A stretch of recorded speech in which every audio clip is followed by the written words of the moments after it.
Okay, Assalamualaikum warahmatullahi wabarakatuh. Murid-murid keempat, jumpa lagi. Baik, kita teruskan lagi subjek kita iaitu subjek sejarah untuk video yang kedua hari ini. Baik, kita tengok di sini. Apa lagi yang kita nak belajar hari ini ialah tentang konsep ruang dan masa dalam sejarah. Konsep ruang dan masa dalam sejarah. Pada akhir pembelajaran, murid akan dapat membezakan konsep ruang dan masa dalam sejarah. Okay, di akhirnya nanti kamu akan dapat apa? Faham tentang konsep ruang, dapat bezakan konsep ruang dan masa dalam sejarah. Apa kita tengok satu-satu. Ini buku teks. Ini dalam buku teks. Ruang dan masa tajuknya.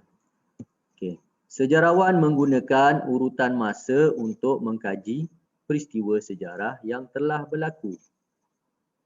Mereka gunakan urutan masa. Apa itu urutan masa? Urutan masa dikenali sebagai kronologi. Semua sebut kronologi. Apa itu kronologi? Urutan masa. Apa itu urutan masa? Okey, cuba kita tengok dekat sini. Ini contoh peristiwa yang berlaku di salah sebuah sekolah. Kalau tak silap saya ni Sekolah Kebangsaan Felda Redong.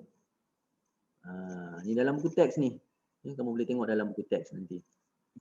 Okey, kalau kita tengok di sini bulan Januari murid mula bersekolah ataupun persekolahan bermula Januari. Kemudian Februari hari sukan sekolah. Sekolah ini mengadakan sukan pada bulan Februari. Pada bulan April sekolah ini mengadakan hari kantin.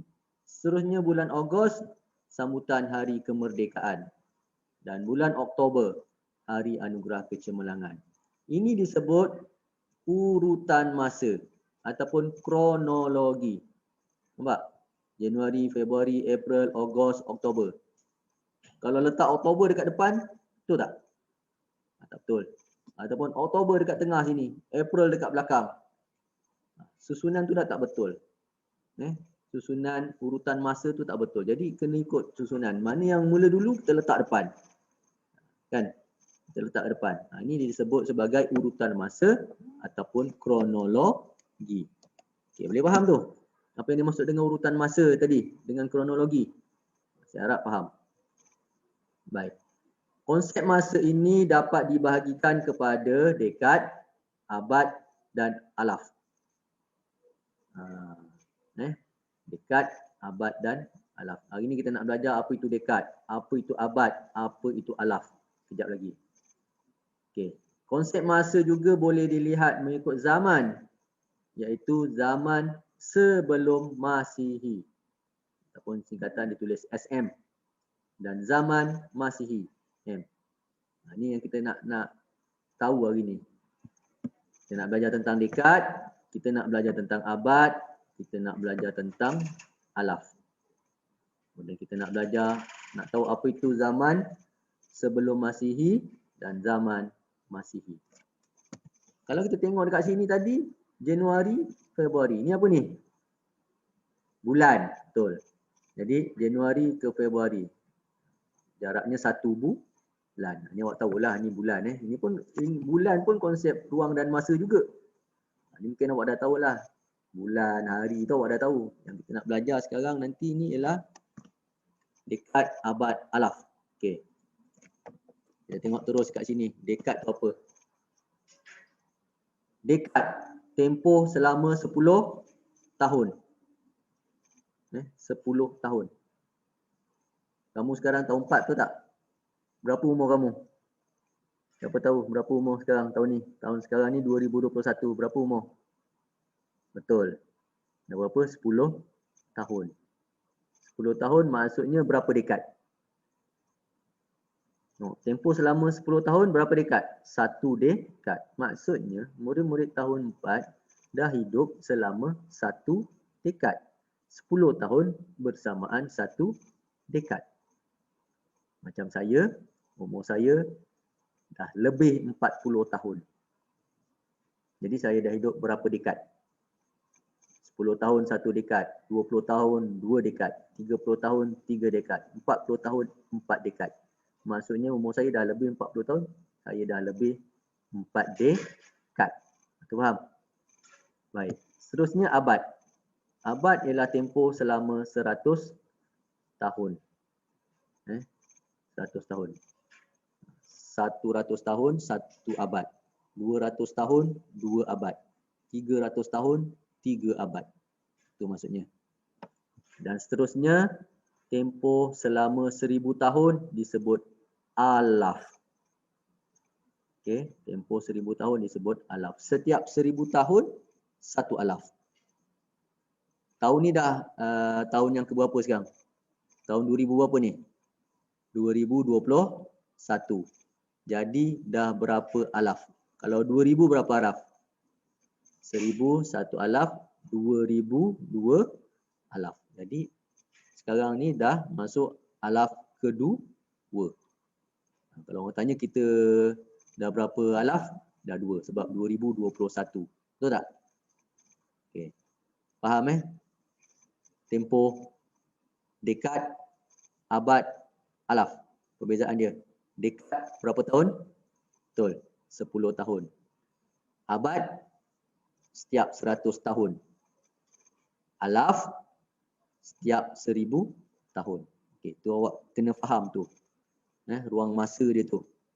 Seterusnya tadi kita ada sebut zaman sebelum Masihi dengan zaman Masihi.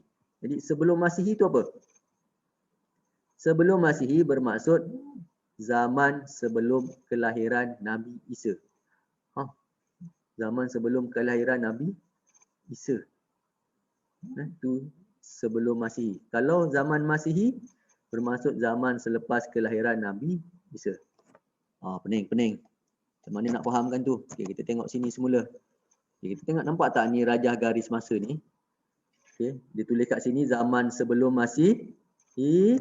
Yang ni zaman Masihi.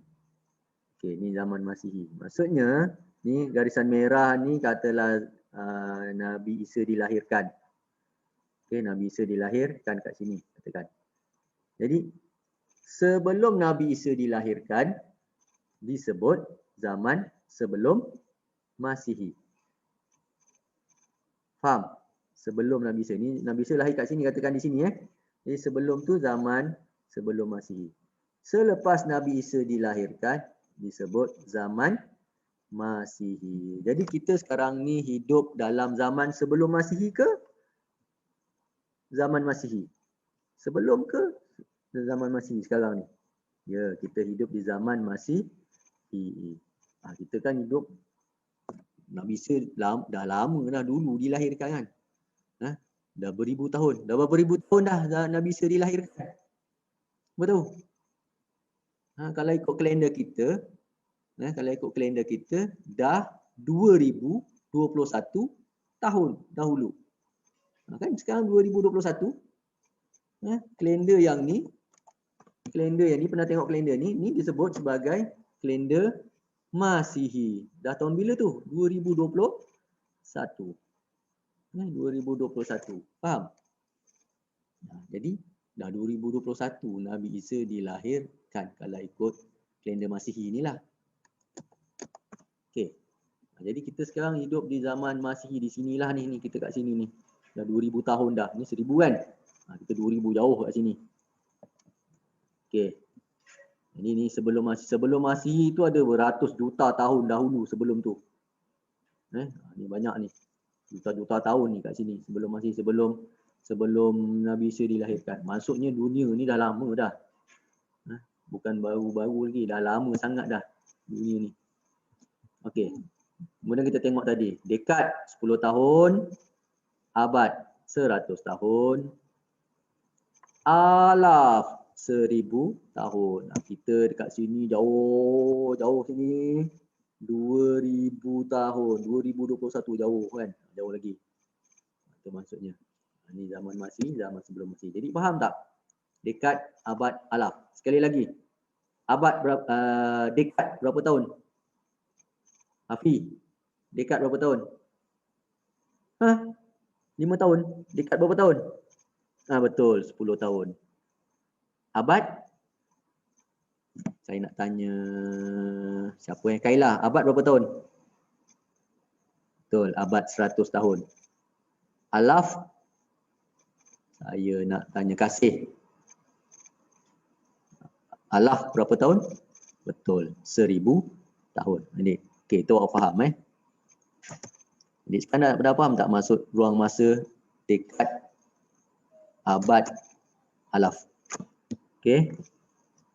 Jadi ruang dan masa untuk memudahkan kita memahami peristiwa sejarah yang telah berlaku. Kalau orang kata bila negara kita merdeka, sudah lebih 6 dekad yang lalu.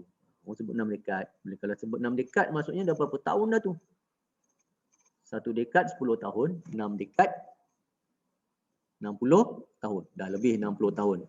Sebenarnya dah 64 tahun lah kalau ikut tahun ni, 2021. Negara kita merdeka tahun 1957.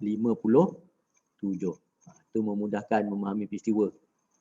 Kan? Nanti kalau sampai dah 100 tahun negara kita merdeka, tahun 2057. Waktu tu orang akan sebut, dah berapa lama dah negara Malaysia ni merdeka? Oh, dah 100 tahun ataupun dah 1 abad. Sebab dah 100 tahun, orang sebut 1 abad. Faham? Okey. Jadi saya harap kamu semua faham tentang ruang dan masa. Itu saja. Ada apa-apa lagi nak tanya? Okey, boleh WhatsApp cikgu. Okey, sekian. Assalamualaikum warahmatullahi wabarakatuh.